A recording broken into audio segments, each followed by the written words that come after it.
Nous poursuivons les travaux de la commission d'enquête sur les moyens mobilisés et mobilisables par l'État pour assurer la prise en compte et le respect par le groupe Total Énergie des obligations climatiques et des orientations de la politique étrangère de la France. Dans le cadre d'une table ronde sur le devoir de vigilance des sociétés mères, nous entendons aujourd'hui Mesdames Marianne Frison-Roche et Charlotte Michon et Messieurs Grégoire Leray et Jean-Baptiste Racine. Madame Frison-Roche, vous êtes professeure d'université, spécialisée en droit de la régulation et de la compliance, notamment directrice du Journal of Regulation and Compliance et fondatrice des masters de droit des affaires à Paris-Dauphine et de droit économique à Sciences Po. Madame Michon, vous êtes avocate, spécialiste du devoir de vigilance, ancienne déléguée générale de l'association Entreprises et Droits de l'Homme. Monsieur Leray, vous êtes professeur de droit privé, spécialiste en droit de l'environnement et notamment directeur du Centre d'études et de recherche en droit des procédures à l'Université Côte d'Azur. Monsieur Racine, vous êtes également professeur de droit privé à l'Université Paris-Panthéon-Assas. Vous êtes directeur adjoint du Centre de recherche sur la justice et où vous co-dirigez le Master 2, contentieux, arbitrage et modes amiables de résolution des différends. Vous êtes par ailleurs directeur scientifique du Journal du droit international. Avant de vous laisser la parole, il me revient de vous indiquer que cette audition est diffusée en direct et en différé sur le site internet du Sénat. La vidéo sera, le cas échéant, diffusée sur les réseaux sociaux puis consultable en vidéo à la demande. Elle fera naturellement l'objet d'un compte-rendu publié. Je vous rappelle qu'un faux témoignage devant notre commission d'enquête est passible des peines prévues aux articles 434, 13, 14 et 15 du Code pénal, qui peuvent aller de 3 à 7 ans d'emprisonnement et de 45 000 à 100 000 euros d'amende.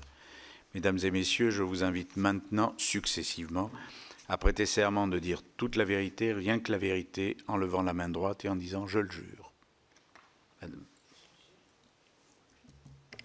Je le jure. Je le jure. Je le jure. Merci. Avant de vous céder la parole, je vous invite également à nous préciser si vous détenez des intérêts de toute nature dans le groupe Total Énergie ou chez l'un de ses concurrents dans le secteur de l'énergie, y compris sous forme de prestations de conseil ou de participation à des cénacles financés par les énergéticiens. Compte tenu de vos fonctions, vous pouvez également nous indiquer dans quelle mesure vous avez été ou vous êtes partie à des contentieux dans le secteur de l'énergie. Madame Frison-Roche.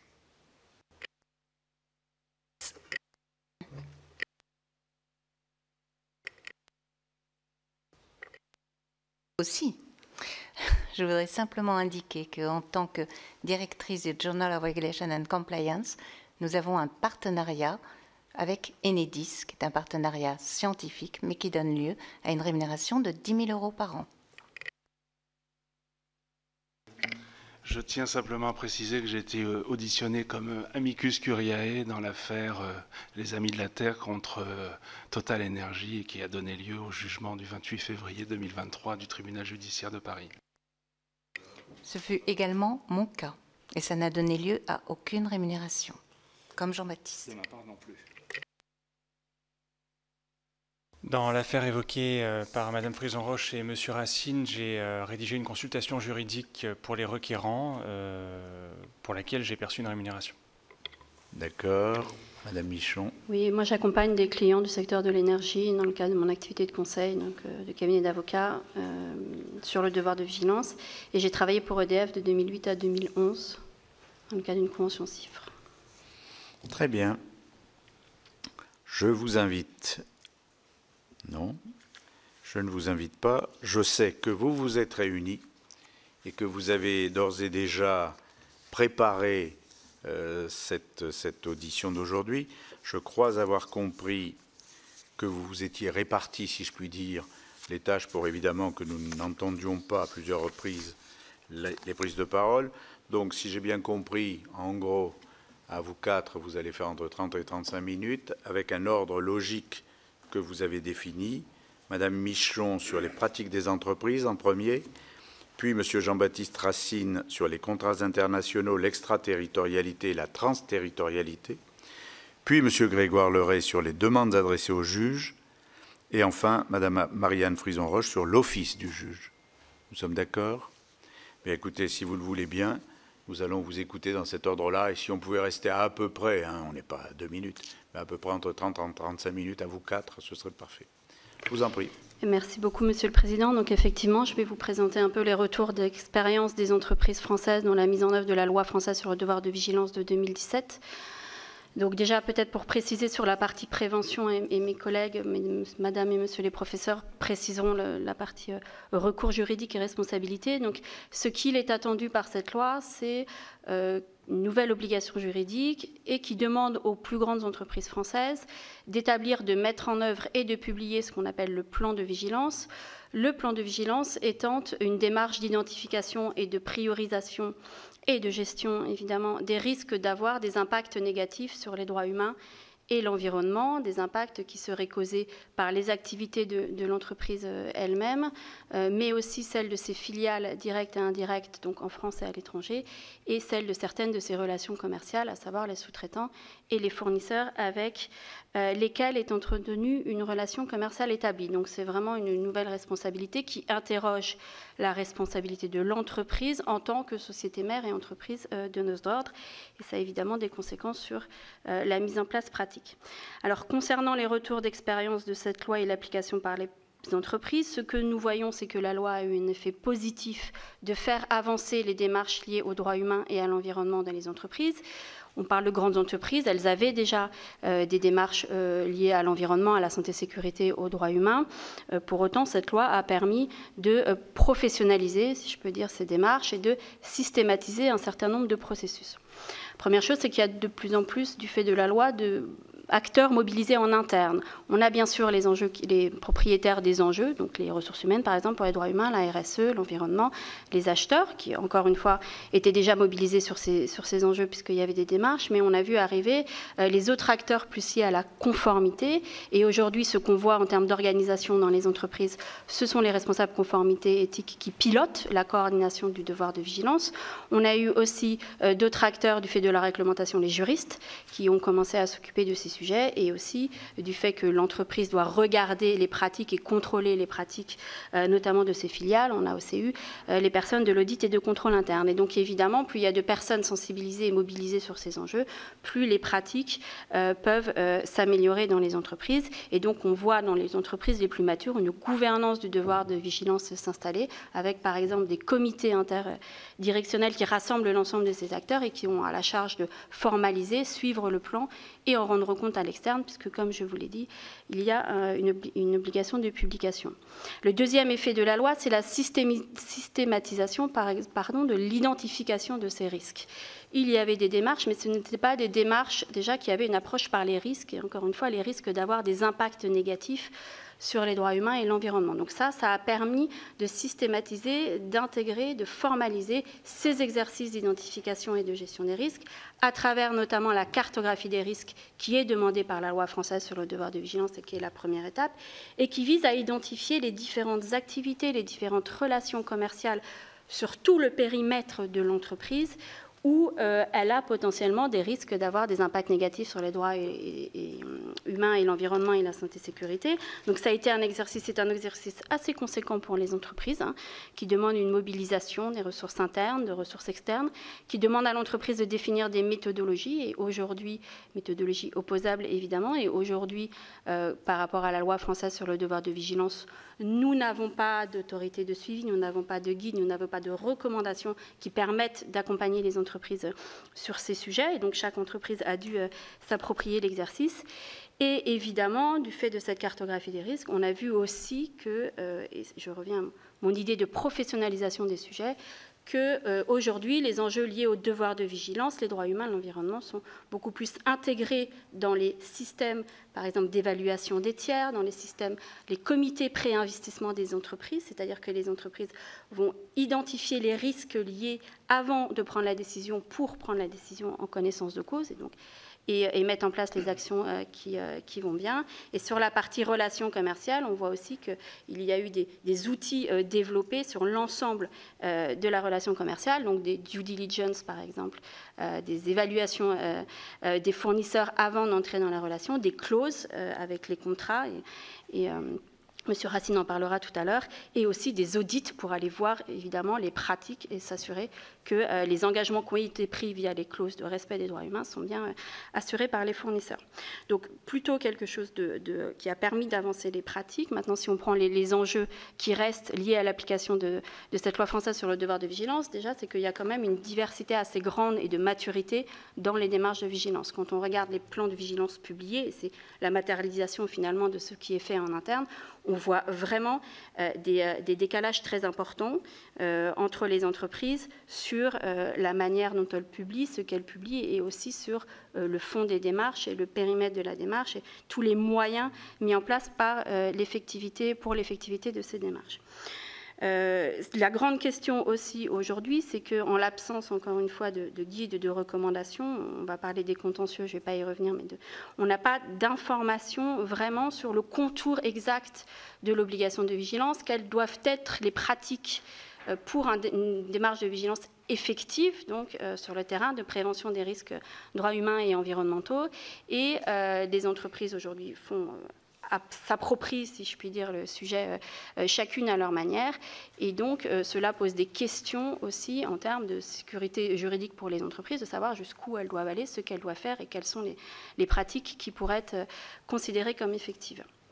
Sur la question du climat, pour finir, puisque c'est ce qui nous intéresse aujourd'hui, donc dans le cadre des plans de vigilance publiés, la majorité des entreprises intègrent la question climatique et l'enjeu du climat sous le chapitre, donc l'inclut dans le chapeau, le cadre du devoir de vigilance.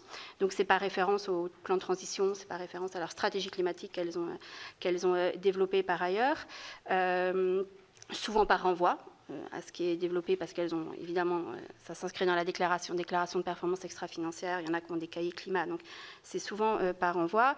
Et je ne dirais pas, au contraire peut-être de démarches plus approfondies en matière de droits humains ou certaines environnementales ou achats, ce n'est pas la loi sur le devoir de vigilance qui a poussé les entreprises à développer ces plans de transition aujourd'hui, c'est plutôt les attentes des investisseurs et les autres obligations par ailleurs. Un point de perspective, donc les pratiques relatives au reporting extra-financier, au plan de transition vont changer puisqu'il y a la directive européenne sur le reporting extra-financier, la CSRD, qui doit être appliquée l'année prochaine par les plus grandes entreprises françaises cotées, donc, qui vous concerne. Donc il y aura une transparence supplémentaire sur ces plans de transition climatique. Et il y a aussi un point d'attention sur une future directive européenne sur le devoir de vigilance. Donc aujourd'hui, l'accord a été trouvé, le texte est voilà. On ne sait pas si elle va être votée, des questions aujourd'hui. Elle a été mise à l'ordre du jour du Conseil cette semaine. Donc il y a une incertitude sur le fait qu'elle puisse être votée avant les élections. Mais en tout cas, si elle l'est, là, elle reprend dans son article 15 l'obligation de plan de transition climatique de la CSRD, en demandant à l'entreprise de l'établir, de le mettre en œuvre, et avec la supervision d'une autorité de suivi qui serait une autorité de suivi de devoir de vigilance, y compris sur le plan de transition climatique. Merci à vous. La parole est à M. Racine. Merci, Monsieur le Président, Monsieur le rapporteur, Mesdames et Messieurs les sénateurs. Je vais vous parler en quelques minutes des aspects internationaux et transnationaux du devoir de vigilance, sachant que la volonté de responsabiliser les entreprises en matière de droits humains et d'environnement est globale. Elle se reflète dans un certain nombre de textes qui sont désormais connus, le Pacte mondial de l'ONU de 2000, les principes de l'OCDE à l'intention des entreprises multinationales de 2011, les principes directeurs de l'ONU relatifs aux entreprises et aux droits de l'homme de 2011 également, qui sont dits principes Ruggie, et la norme ISO 26000 sur la responsabilité sociétale des entreprises. Donc il y a un environnement de droit international qui est intéressant, sachant que néanmoins, tous ces textes forment du droit souple, du droit non obligatoire.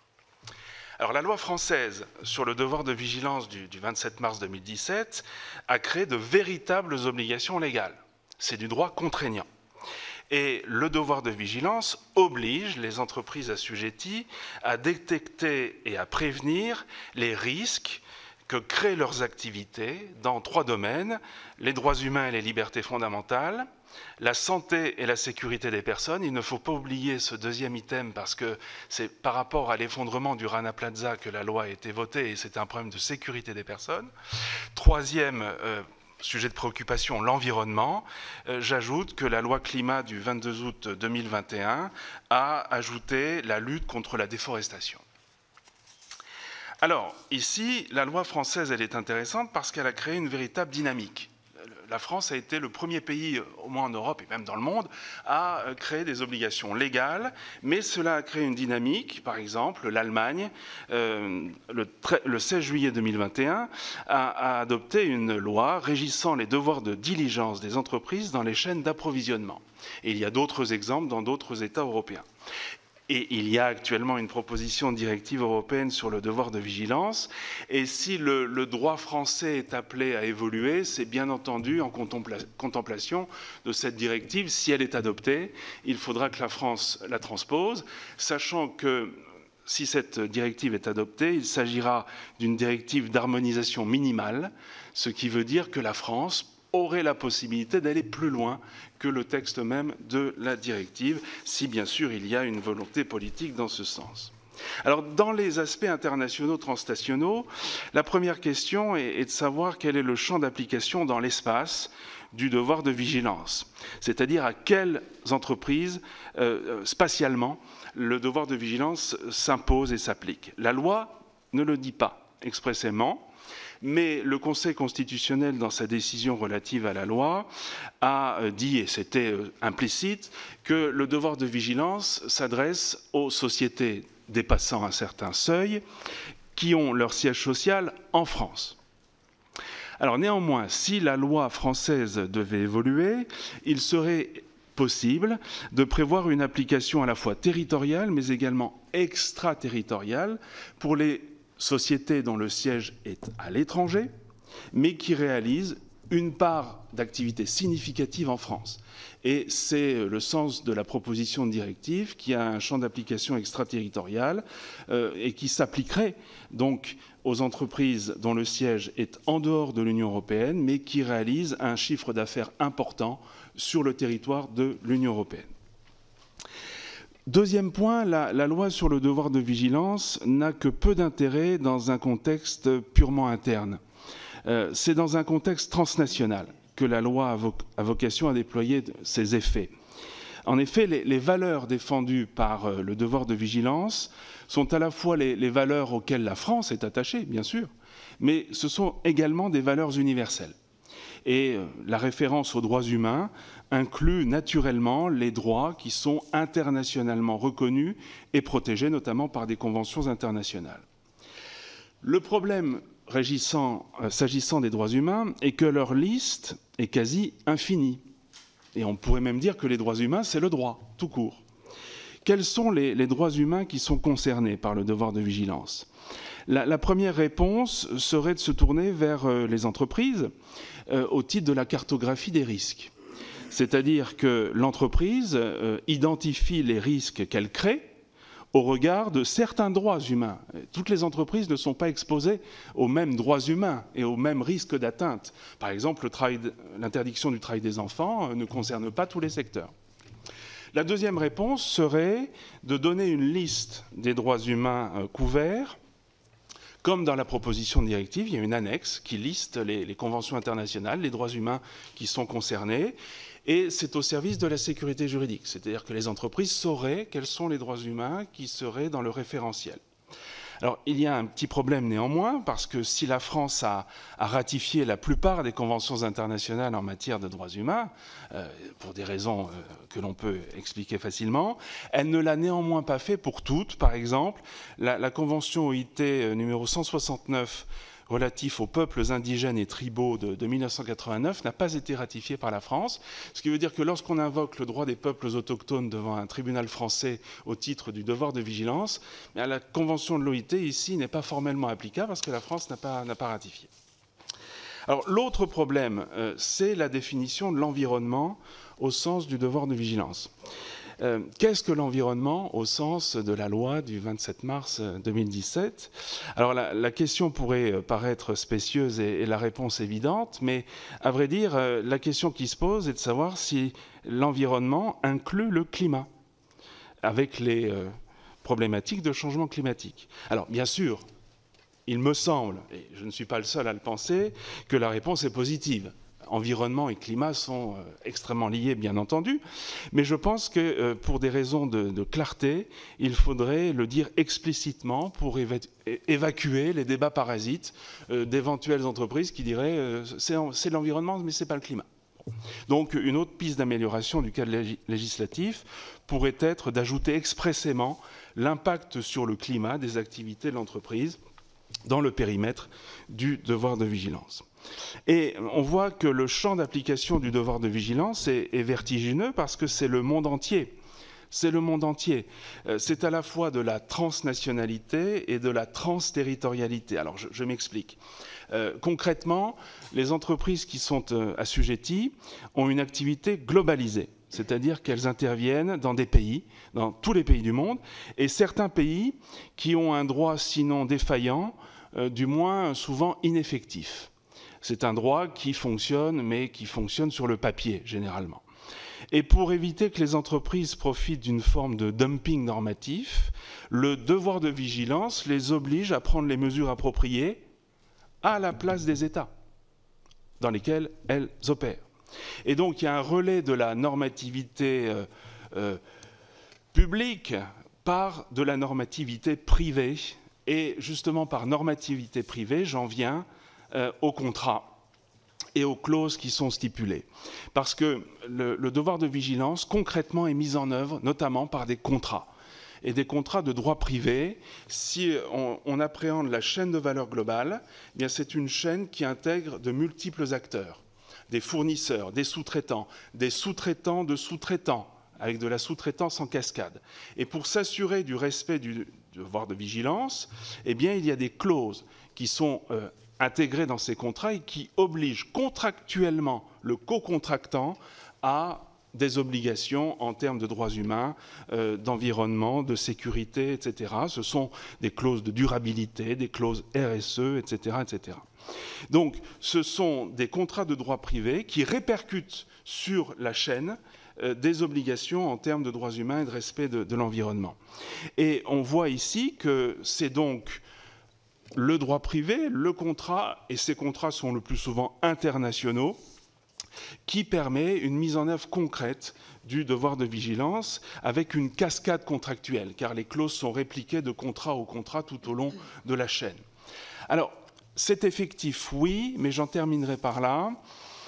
Comment éviter le risque de cosmétique juridique, c'est-à-dire comment assurer l'effectivité du devoir de vigilance. Et c'est l'une des grandes questions aujourd'hui qui est posée, notamment dans les contentieux. Une idée qui n'est pas la mienne et que je tire d'une auteure australienne est de se référer à la notion de méta-régulation. Méta-régulation, c'est assez simple, c'est en réalité une régulation de l'autorégulation. C'est-à-dire qu'on dit aux entreprises autorégulez-vous, adopter un plan de vigilance avec une cartographie des risques, des mesures de suivi, des lanceurs d'alerte, etc. Mais il faut néanmoins une régulation de l'autorégulation par les entreprises, c'est-à-dire qu'il faut un regard extérieur. On peut, justement, dans cette méta-régulation, penser à une autorité indépendante, une autorité de contrôle, qui serait ainsi une piste d'amélioration. Cela permettrait à la fois de contrôler et de guider les entreprises, et j'insiste sur les deux, contrôler et guider. Contrôler, mais aussi guider, c'est-à-dire les accompagner, faire du suivi. C'était l'une des recommandations du rapport d'information du BOST et Potier. On a l'image, l'exemple de l'Agence française anticorruption pour l'anticorruption, et ça fonctionne bien. Et l'autorité de contrôle est également prévue par la proposition de directive sur le devoir de vigilance. Donc c'est quelque chose qui pourrait être envisagé, sachant néanmoins, j'en terminerai par là, que l'autre question qui est fondamentale est celle de l'intervention du juge et celle des pouvoirs du juge, et ça c'est ce que le professeur Leray va traiter à présent. Et Merci. Vous avez la parole, monsieur le professeur. Merci, Monsieur le Président. Effectivement, le rôle du juge, comme vient de le dire mon collègue, est absolument déterminant dans la mesure où la loi de 2017 tient en vérité sur une page A4 pour un enjeu qui est abyssal. La contrainte réelle portée par le texte, elle pourra être véritablement identifiée au fur et à mesure que la jurisprudence précisera les contours des obligations qui sont liées au devoir de vigilance. Alors il est trop tôt aujourd'hui encore pour voir clair à propos de cette contrainte réelle dans la mesure où aucune décision au fond, singulièrement en matière climatique, n'a encore été rendue. Pourtant les actions climatiques se développent dans le sillage de celles qui sont dirigées contre les États, maintenant contre les entreprises, et toutes en France ont pour fondement au moins partiel, le devoir de vigilance. Il y en a deux en particulier, une troisième éventuellement annexe dont on pourra parler plus tard. Les deux, vous les connaissez sans doute, une dirigée contre Total Énergie, l'autre dirigée contre BNP Paribas. Il faut scruter avec attention ces affaires parce que c'est là, dans ce cadre-là, qu'on verra clair dans les années à venir à propos du lien entre climat et devoir de vigilance. Alors, quelle est la question posée dans ces affaires au juge ?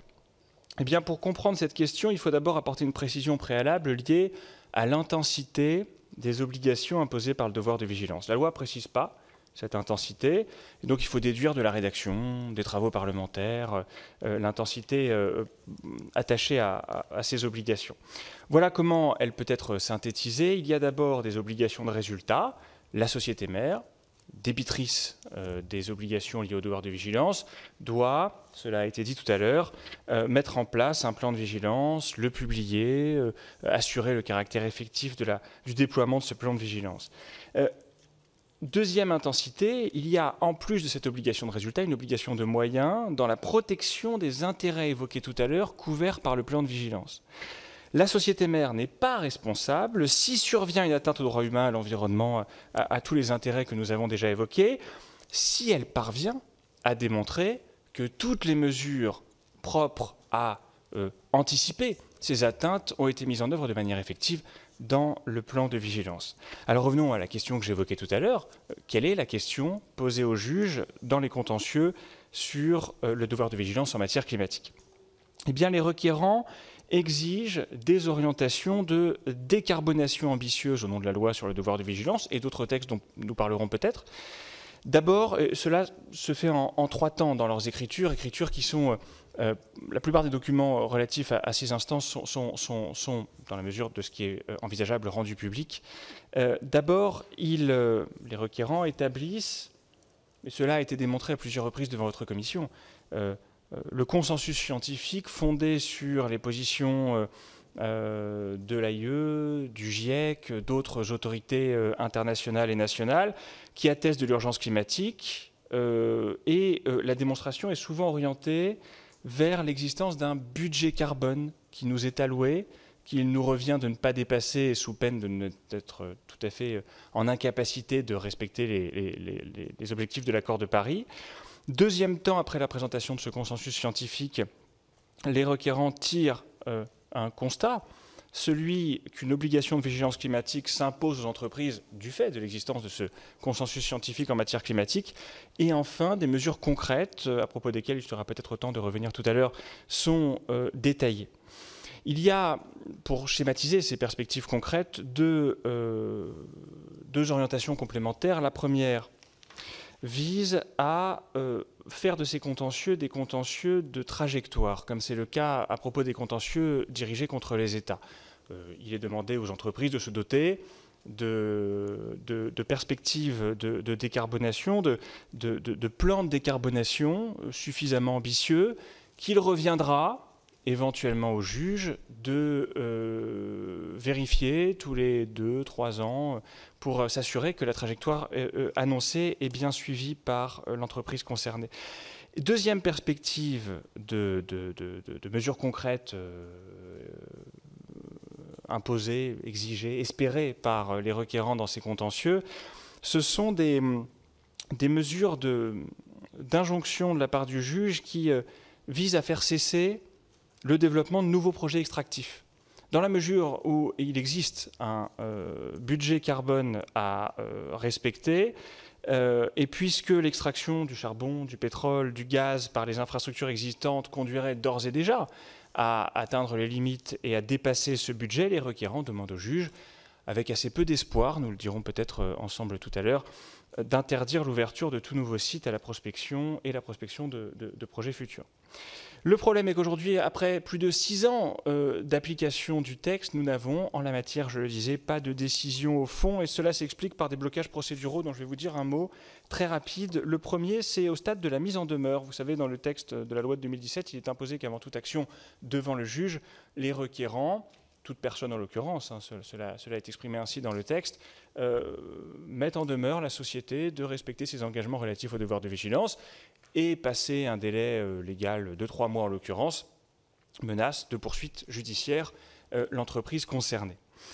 Il y a un contentieux assez fourni en la matière et pour l'instant, alors l'objectif de cette mise en demeure est tout à fait louable en tant que tel, hein, c'est permettre une dernière fois à la société, avant d'aller devant le juge, d'exécuter ses obligations climatiques pour ce qui nous intéresse, relatives au devoir de vigilance.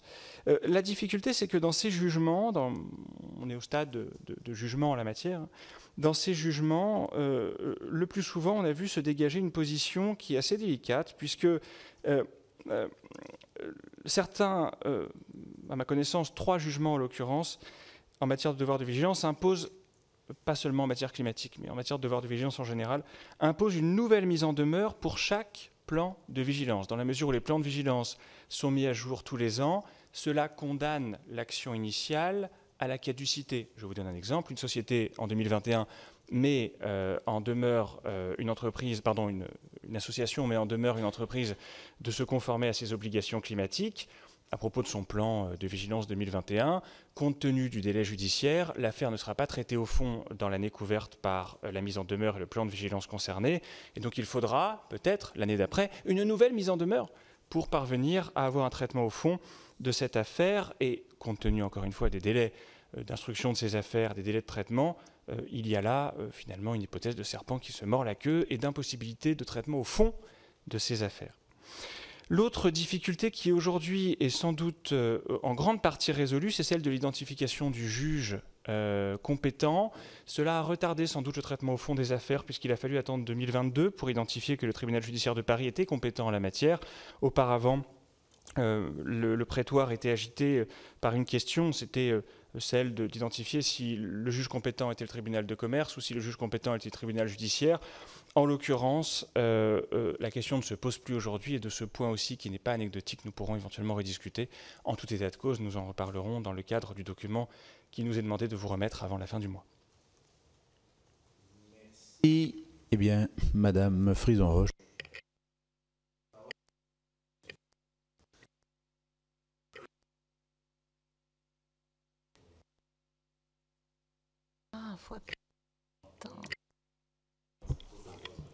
J'ai le micro contre moi. Il me faut les 2 micros. Merci beaucoup, Monsieur le Président. Oui, moi, je vais parler de ce que fait le juge. D'abord, dans la loi vigilance, comme implicitement on vous l'a expliqué, le juge, il est tout seul. C'est-à-dire que c'est un système dans lequel, pour l'instant, le juge est sans régulateur. Ce que Jean-Baptiste Racine a dit, dans sa méta-régulation, il a voulu viser l'hypothèse d'un superviseur. Ce qui pourrait exister, c'est un organisme administratif qui serait là pour superviser la façon dont les entreprises s'organisent. Et pour l'instant, du fait de la volonté de vous, du législateur de 2017, c'est un juge qui est sans régulateur, ni superviseur. Que la directive soit adaptée ou non, de toute façon, vous pourriez très bien mettre un régulateur ou un superviseur, vous faites ce que vous voulez. Mais ce n'est pas forcément nécessaire si le juge a les moyens, est adéquat pour bien mettre en application la loi de 2017. Il le peut si il peut adapter au cas par cas une loi dont les termes sont généraux et s'il en a les moyens procéduraux, Si les difficultés procédurales qui vous ont été exposées, il peut les résoudre. Et puis, s'il a la puissance requise pour satisfaire ce que veut le législateur. Pour l'instant, comme ça vous a été exposé, il y a une obligation générale qui pèse sur les entreprises, une obligation de moyens. Les entreprises sont obligées de faire leurs meilleurs efforts, pas d'atteindre des résultats, mais de montrer qu'elles font leurs meilleurs efforts. Et puis, selon leur activité, selon leur objectif, elles doivent montrer que, en fonction de certains droits humains, en fonction de certains traités internationaux qui ont été ou non signés par l'État français, elles doivent montrer ce qu'elles ont fait. Donc, pour l'instant, ce sont les juridictions et une seule, le tribunal judiciaire de Paris, lui, et pas les autres, qui doivent en connaître. Ça, c'est une solution simple, imposée par vous, un seul tribunal. Il y a donc un enjeu considérable, c'est la compétence technique du juge, des juges concrets, des êtres humains concrets qui composent ce tribunal judiciaire de Paris. Est-ce qu'ils sont suffisamment avertis techniquement? Est-ce qu'ils connaissent assez bien les enjeux politiques de l'environnement, du climat, des droits humains si divers pour pouvoir trouver les bonnes solutions? Ces solutions procédurales, ces solutions au fond qui vont convenir à la fois aux parties prenantes, aux populations concrètes, aux entreprises concrètes, à l'État français, pour pouvoir à peu près satisfaire tout le monde. Et là, on voit bien que ce qu'il faut, c'est qu'on ait une procédure adaptée. Pour l'instant, elle ne semble pas tout à fait l'être, mais les jurisprudences ne se font pas en un jour. Est-ce que potentiellement, quand la Cour d'appel de Paris, qui elle aussi a une compétence exclusive, va intervenir, les premiers arrêts vont arriver? C'est lent, la jurisprudence, pour ce faire. La Cour de cassation va finir par donner ses avis. Et puis, qu'est-ce que le juge va décider? Qu'est-ce que le juge va trouver comme solution? Est-ce qu'il faut lui donner de nouvelles armes? Est-ce qu'il faut lui donner un nouvel office? Et ça, c'est vraiment le sujet. Est-ce qu'il faut donner au juge, est-ce que vous devez donner au juge de nouvelles puissances? Et là, c'est la première question. Est-ce que vous devez lui donner des armes spéciales pour ce droit si spécial qui serait ce droit de la vigilance? Ou bien est-ce que le droit commun de la procédure, est-ce que le droit commun des contrats, est-ce que le droit commun de la responsabilité pourrait suffire? Le droit commun des contrats, c'est le fait que l'on s'engage si on le veut, on s'engage si un autre s'engage.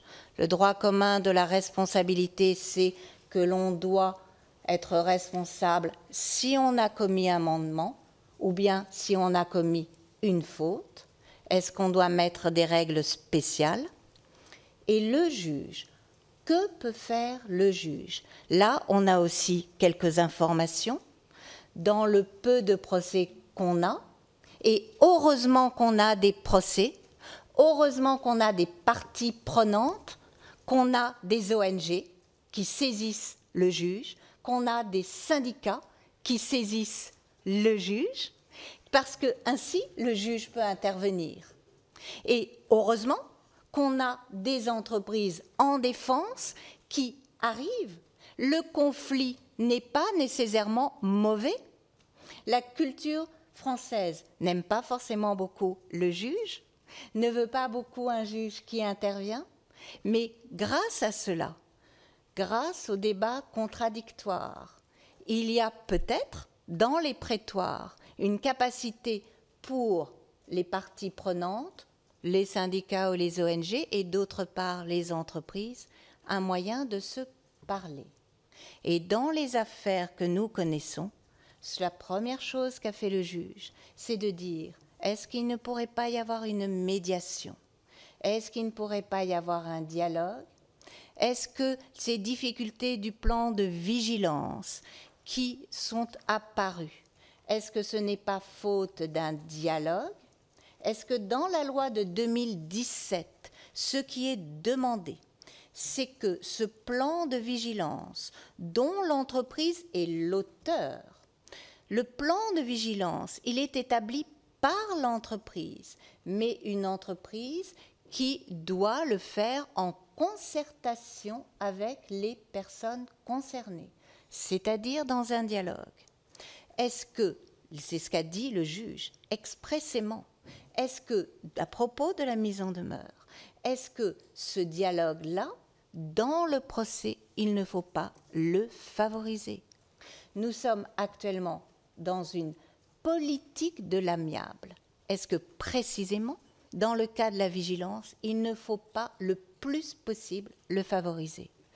En la mesure où les enjeux climatiques, chacun en mesure l'ampleur et chacun en mesure la difficulté des solutions, notamment des solutions juridiques, notamment en raison de le caractère international et global. L'une des possibilités procédurales, ce serait de dire, c'est bien de se disputer, c'est bien de dire que l'autre a tort et que l'on a raison, que l'on a absolument tous les droits et l'autre n'en a aucun. Mais enfin, l'une des notions clés, c'est la notion de remédiation. En droit, la notion de remédiation, c'est de dire que l'essentiel, c'est quand il y a eu quelque chose qui n'a pas marché, il faut trouver une solution. Et une des possibilités dans l'office du juge, cela serait la possibilité de trouver une remédiation, c'est-à-dire de réparer. Or, dans l'office du juge classique, en matière de contrat, en matière de responsabilité, le juge, il va plutôt condamner, il va plutôt sanctionner, il va assez peu réparer. Il est possible que dans les premiers jugements que nous voyons sortir, dans les possibles appels que nous attendons, le juge puisse dire d'abord aux parties de se rapprocher et de dire, dans des procédures qui pourraient être spéciales ou à tout le moins favorisées, qu'il pourrait y avoir un rapprochement des deux parties pour trouver des solutions qui ne contenteront pas totalement ni l'une ni l'autre, mais enfin qui pourront les contenter en partie l'une et l'autre. Et d'autre part, que le juge, au fond, ce juge que nous attendons, ce juge du fond, pourrait éventuellement réparer un peu le plan, réparer un peu le contrat, ce qui lui permettrait de participer à ce grand dessein politique. C'est peut-être ainsi que l'on pourrait concevoir un office du juge, d'autant plus que la Cour d'appel de Paris, peut-être l'avez-vous vu, vient de créer une chambre spéciale.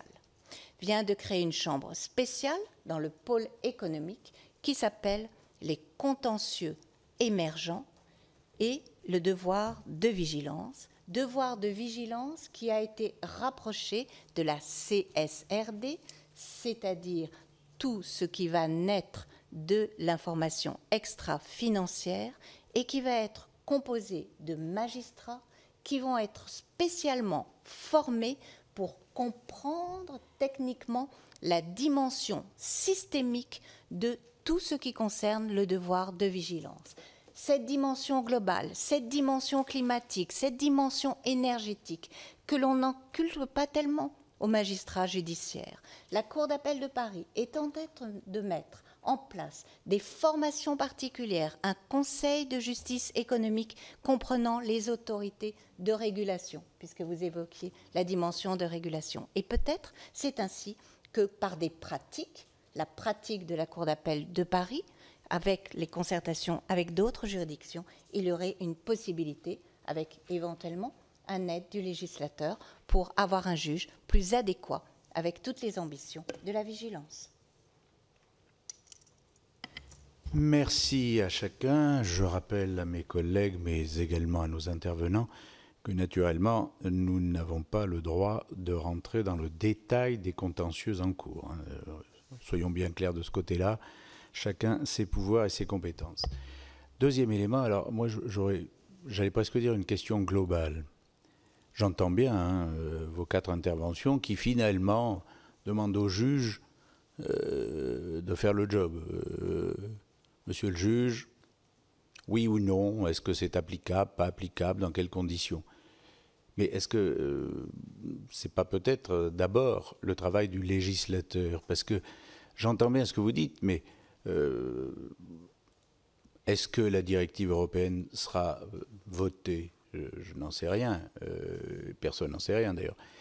Si elle est votée, enfin si elle est adoptée, alors très bien, chacun fera, en évitant peut-être les transpositions, chacun l'appliquera. Si elle n'est pas votée, est-ce que ça veut dire que la France applique, plus ou moins, un texte de 2017 finalement assez peu contraignant? Dans quelles conditions? Et par rapport à nos concurrents ou voisins qui, eux, n'auraient pas de texte en la matière et sans directive européenne, est-ce que nous ne créons pas nous-mêmes des éléments qui s'imposeraient à nos entreprises et ne s'imposeraient pas aux entreprises voisines? Qui veut? Pas forcément les 4, sinon ça va trop être long, mais puisque vous êtes à peu près sur la même ligne tous. Madame Frison-Roche. Merci beaucoup. Nous sommes sur la même ligne parce que le droit nous réunit. Par exemple, la Cour de cassation a rendu un arrêt disant que lorsque vous avez une entreprise qui n'applique pas les obligations découlant de la loi de 2017, elle commet un acte de concurrence déloyale au détriment de l'entreprise qui, elle, la respecte. Vous voyez, par exemple, ce type de solution qui fait que, du coup, qui est une solution extrêmement innovante de la part de la Chambre commerciale et économique de la Cour de cassation, permet à une entreprise vertueuse, parce que l'entreprise qui invente des clauses qui disent qu'on va lutter contre le climat, qui met en place une trajectoire, qui fait des choses en anticipant des textes qui ne sont pas encore adoptés. Tout ce que font certaines entreprises. Je rappelle que cette directive, elle a été aussi prise parce que si on lit l'exposé des motifs, c'est pour aider des entreprises vertueuses qui en supportent le coût et en font bénéficier la totalité d'entreprises qui, elles, en ont le bénéfice global sans en avoir le moindre coût. Et ensuite, tout le monde se retrouve en compétition pour avoir des appels d'offres. Donc, la directive, elle a dit, on va quand même aider les entreprises vertueuses, notamment les européennes, et au sein même de l'Union européenne, celles qui, dans le même espace, sont plus ou moins quand même vertueuses et sont elles-mêmes en compétition les unes avec les autres. Donc, ces entreprises-là, il va falloir quand même les aider. Et donc, la jurisprudence vient pour les aider. Donc, il me semble, moi, que si il y a suffisamment de compréhension de ce que peut être l'ampleur du devoir de vigilance, l'intérêt que les investisseurs peuvent y avoir, le soutien qu'il peut y avoir les investisseurs institutionnels à cela, le législateur peut aider, notamment à travers tout ce puzzle qui sont tous les textes qui entourent l'information extra-financière ou bien d'autres textes sur le droit financier, ça peut aider sans nécessairement avoir à viser le devoir de vigilance. Très rapidement, je pense que les entreprises sont en attente de l'intervention de l'État. C'est-à-dire qu'elles veulent des précisions. L'État fixe un cahier des charges de l'autorité publique, de manière générale, de quelqu'un qui a le pouvoir de fixer des règles. Sachant que l'État, l'autorité publique, fixe un cahier des charges avec le devoir de vigilance, avec la cartographie des risques, etc. etc. Mais les entreprises sont un peu démunies, c'est-à-dire que c'est une logique de bac à sable. Elles doivent ici trouver les outils elles-mêmes. Si l'État les guide directement ou indirectement en disant voilà, c'est ce qu'il faut faire, en posant des lignes directrices, en donnant des modèles, etc., c'est au service de tout le monde. Bien, merci mesdames et messieurs. Raison de plus, Monsieur le Président, pour que la France fasse son boulot dans la négociation de la directive européenne sur le devoir de vigilance, ce qu'elle ne fait pas aujourd'hui, très clairement. Vous avez toutes et tous évoqué toutes les difficultés d'opérationnalité, en fait, du devoir de vigilance. Et qu'au fond, que ce soit pour les entreprises comme pour les magistrats, la difficulté à mettre en œuvre une loi qui est aujourd'hui très faible du point de vue de ses contours pratiques.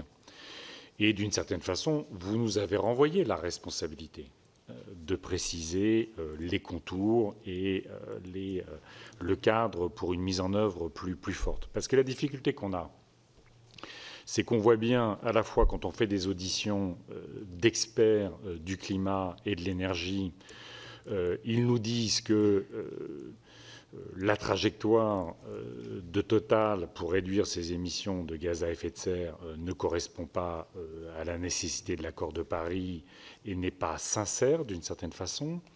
On a maintenant des critères extra-financiers et le devoir de vigilance qui ne nous permettent pas, au fond, d'agir pour pousser une entreprise à être dans le cadre fixé par les politiques publiques. Donc j'aimerais que vous reveniez un peu sur qu'est-ce qui permettrait, du point de vue opérationnel, que ce devoir de vigilance s'applique.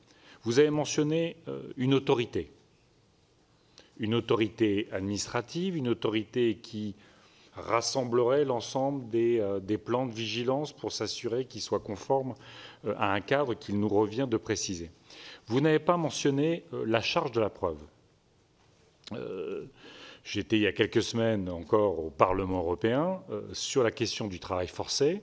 Dans certains cas, il y a l'inversion de la charge de la preuve. C'est-à-dire que ça n'est plus, au fond, aux parties prenantes à prouver qu'il y a un manquement de la part de l'entreprise, mais dans un certain nombre de cadres, on peut imaginer sur le travail forcé, c'est dans un certain nombre de pays, par exemple, dans la région ouïghour, ça n'est pas aux parties prenantes à prouver le manquement, mais il y a de fait une inversion de la charge de la preuve, donc vous n'avez pas évoqué ce point-là. Enfin, il y a plein, vous l'avez évoqué aussi, il y a plein de cas dans le monde aujourd'hui sur la question du climat. Il y a la Cour du district de La Haye, la Cour de district de La Haye, qui a pris une décision très lourde sur Shell, imposant à Shell, pas simplement au niveau national, mais au niveau extraterritorial, à réduire de 45% ses émissions de gaz à effet de serre d'ici 2030, y compris dans le scope 3, c'est-à-dire sur l'usage qui est fait des produits vendus par Shell. Et on voit des décisions en Nouvelle-Zélande et ailleurs. J'aimerais que vous évoquiez davantage ce dialogue des juges, en fait, parce que c'est un peu, ça rejoint un peu ce que disait le président. C'est au fond, il y a des décisions un peu partout, et qu'on n'a pas l'impression qu'aujourd'hui ça fait corps pour que la justice, dans son ensemble de règles, puisse contraindre des entreprises à être responsables. Vaste programme. Si ça pouvait être fait en quelques minutes, ce serait parfait. Monsieur Leray, peut-être. Très rapidement, pour commencer, je rejoins la remarque du président sur laquelle vous avez rebondi à l'instant, l'intérêt de la diplomatie et l'action de la France au niveau européen, devant l'OMC, devant les Nations Unies. Elle est sans doute la clé de l'acceptabilité sociale et économique de ces mécanismes. On se souvient que lors de l'élaboration du texte, votre Chambre avait pointé ce risque de perte de compétitivité des entreprises françaises si la France faisait cavalier seul. Alors soyez rassurés, elle ne fait pas cavalier seul. Oui, elle fait cavalier. Enfin, disons que l'Allemagne a une loi équivalente. La plupart des pays de l'OCDE se dotent de mécanismes sectoriels. Nous, on a un mécanisme général, mais sectoriel équivalent. Il y a, il faut l'espérer, ça avait été dit par M. Geoffron dans une audition précédente, un effet d'entraînement à attendre de ces nouveaux textes-là. Très rapidement, je crois que j'ai noté 5 questions différentes. Je crois qu'il ne faut pas, ça a été dit à plusieurs reprises, je crois qu'il ne faut pas considérer la loi de 2017 comme une loi qui est une mauvaise loi. C'est une loi qui est courte, mais c'est une loi qui pose un standard général qui revient au juge d'appliquer, et le juge a l'habitude d'appliquer ces standards-là. La nouveauté pour le juge ici, c'est qu'il y a des sujets qui sont des sujets de contentieux objectifs. On demande au juge judiciaire de protéger un intérêt général en contrôlant la manière dont les acteurs économiques rendre compatible leur objet social avec ces enjeux-là. Donc c'est là qu'est la nouveauté, mais je crois que on pourrait souhaiter une intervention du législateur, évidemment, pour préciser les choses, mais à trop rajouter à la loi, on risque aussi peut-être de la rendre plus complexe encore parce qu'elle s'applique de manière... voilà, et notamment sur la question climatique, elle s'applique de manière non sectorielle, je l'ai dit, elle s'applique à... Il serait très délicat d'avoir un texte par secteur, ça serait illusoire d'ailleurs. Un décret d'application avait été évoqué en 2017, il n'a jamais été préparé.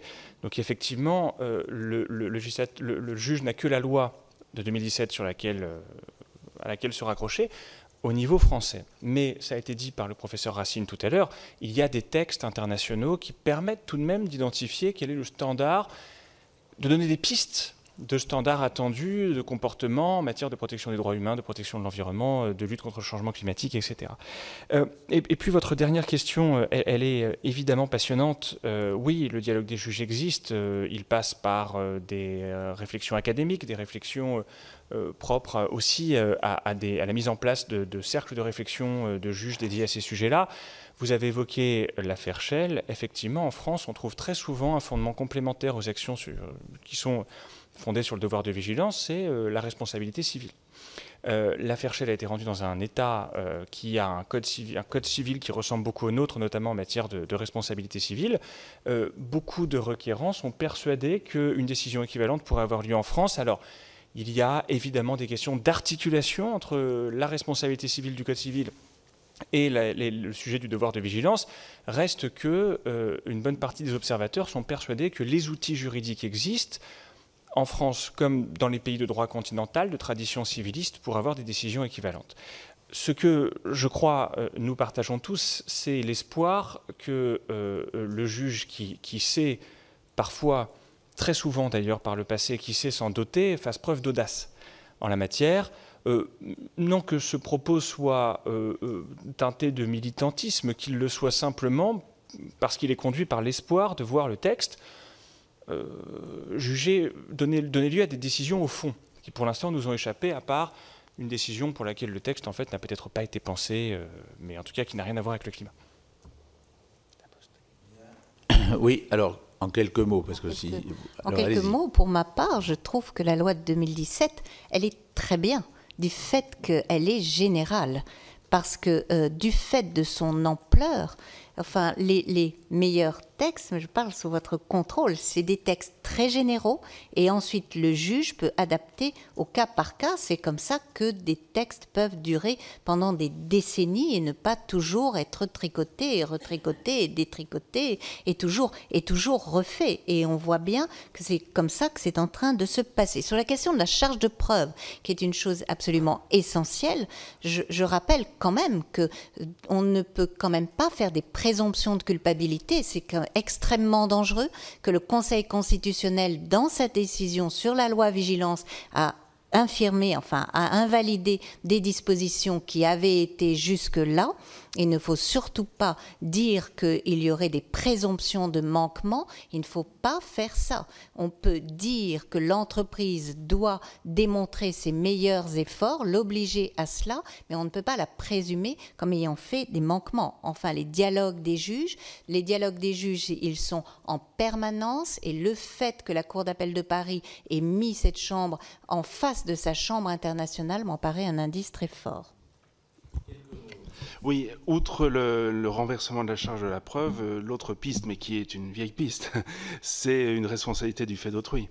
C'est-à-dire une responsabilité du fait des filiales, une responsabilité de la société mère du fait de ses filiales. Et c'est une proposition qui avait été faite par un groupe de travail d'universitaires en 2005, qui n'a jamais été adoptée, mais c'est une autre piste sur le terrain du droit de la responsabilité. Eh bien, nous allons passer au questionnement de nos collègues, même si je ne rentre pas dans le débat permanent ici. Moi qui fus ministre chargé des relations avec le Parlement, est-ce qu'il faut que les parlementaires fassent des lois plus précises et prêtant moins interprétation, ou est-ce qu'il faut faire des textes généraux en laissant aux juges? Là, il y a ceux qui pensent que c'est aux juges de faire et ceux qui pensent que c'est plutôt aux parlementaires de faire. Mais ce n'est pas le débat de ce soir. Alors, j'ai Marie-Claire Carrère, puis M. Tissot, puis les uns les autres.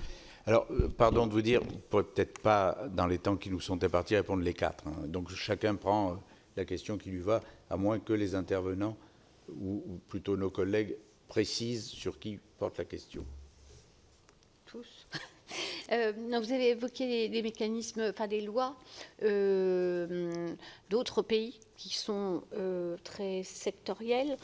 Est-ce qu'on a déjà un premier bilan? Je pense à la loi UK sur le 2015, je crois, sur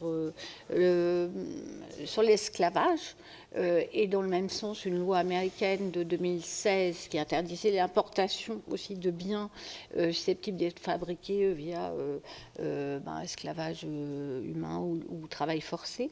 C'est la première question. Et la deuxième, vous n'avez pas du tout évoqué des mécanismes de régulation internationaux. Je pense, enfin, c'est une piste qui avait été ouverte par l'OIT au moment des déclarations sur les multinationales.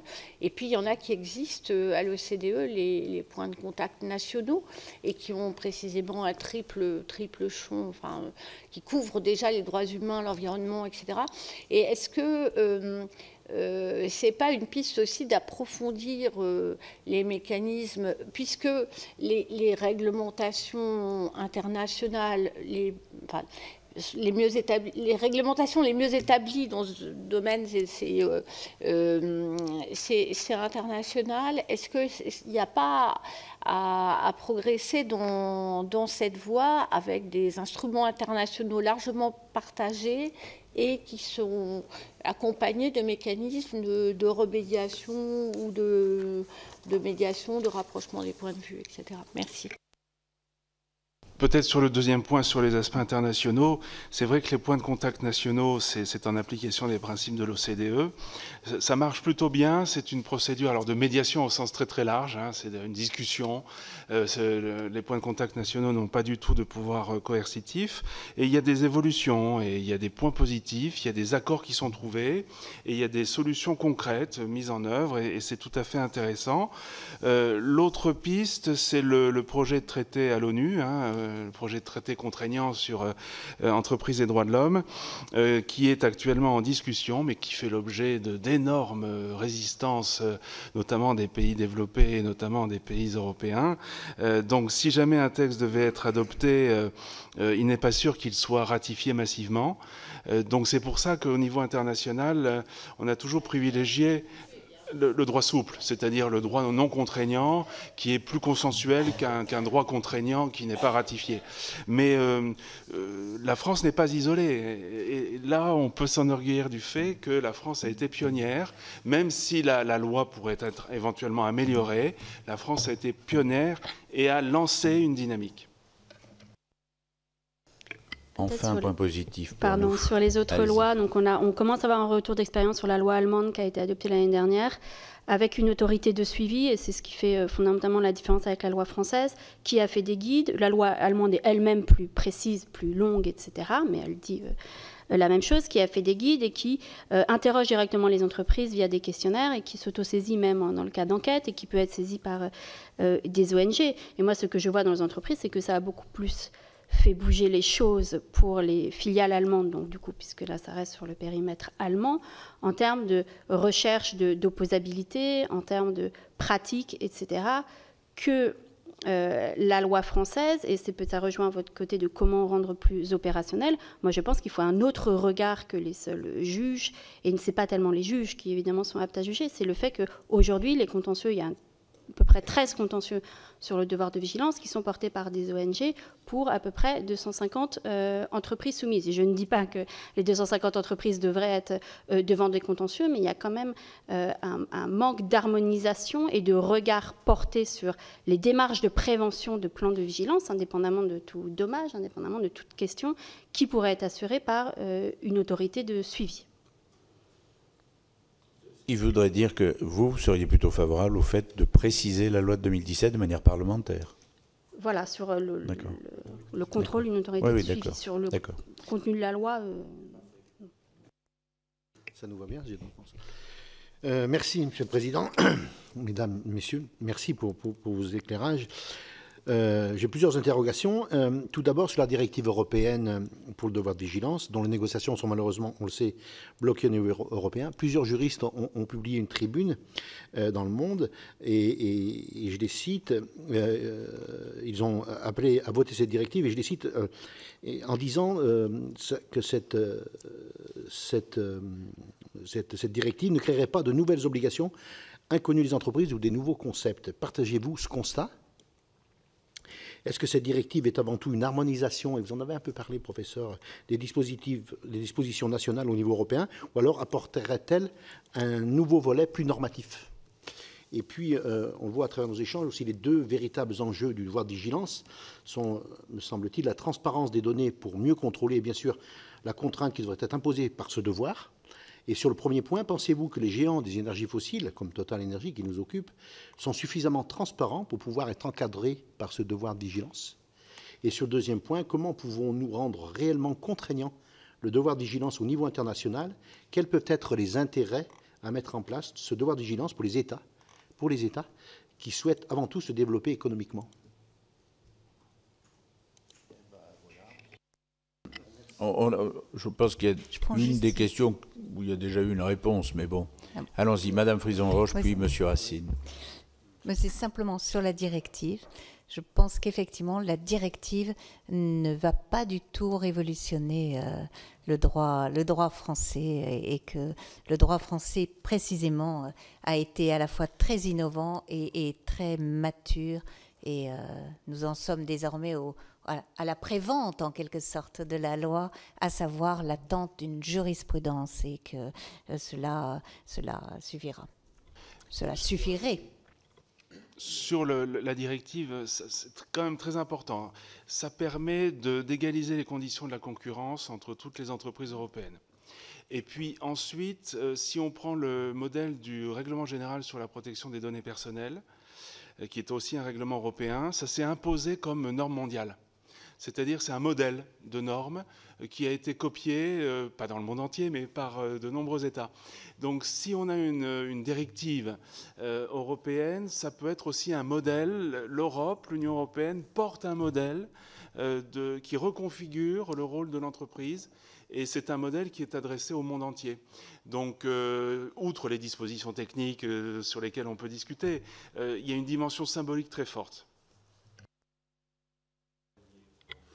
Juste un mot à propos de la directive. Effectivement, peut-être un de ses intérêts est d'éclaircir la question du climat, puisque son article 15 offrirait un traitement particulier au sujet. Alors, à la fois, peut-être que Maître Michon souhaitera le développer, elle est plus experte que moi, à la fois en l'excluant du strict cadre du devoir de vigilance, mais en lui accordant quand même une place par le biais de plans de transition.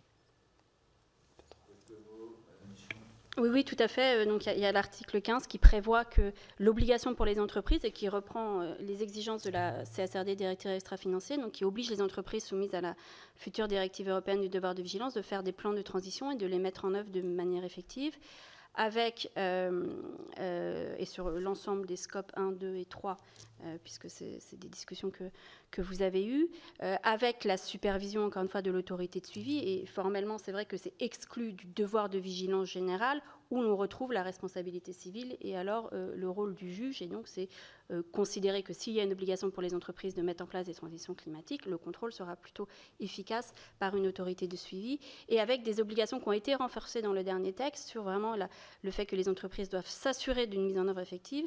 Et il cite, par exemple, le fait que les dirigeants et les critères de rémunération des dirigeants puissent être associés aux objectifs de ce plan de transition climatique. Merci. Madame Prima. Oui, merci Monsieur le Président. Deux questions très rapides qui ne se veulent pas du tout provocantes, mais qui sont pour ma gouverne. La première à Maître Michon, qui sont les membres du comité de suivi en Allemagne? Est-ce que les parlementaires sont associés? Est-ce que les entreprises sectorielles concernées sont associées? Parce que si j'ai bien compris, il y a des référentiels par secteur d'activité. Donc ça, c'est ma première question. Je pose juste la deuxième. Je voulais savoir s'il existe en fait ce modèle, puisque vous nous dites que nous servons de modèle à la fois à la France pour l'Europe et puis l'Europe pour le monde. Donc moi, je voulais savoir s'il existait de tels modèles en Chine, aux États-Unis, en Inde, au Brésil, en Russie. qui sont les grands émetteurs? Je peux répondre rapidement à la deuxième question. Non. Non, d'accord. Oui, mais ce n'est pas général. Et sur la première, pardon, maître. Très bien.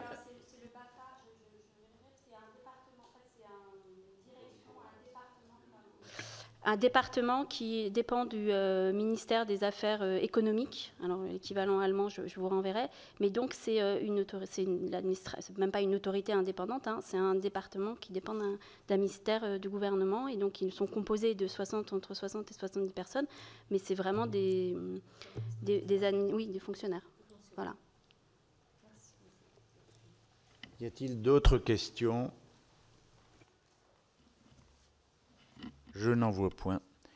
Merci infiniment. Merci de la qualité de cette audition.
Ça se verrait.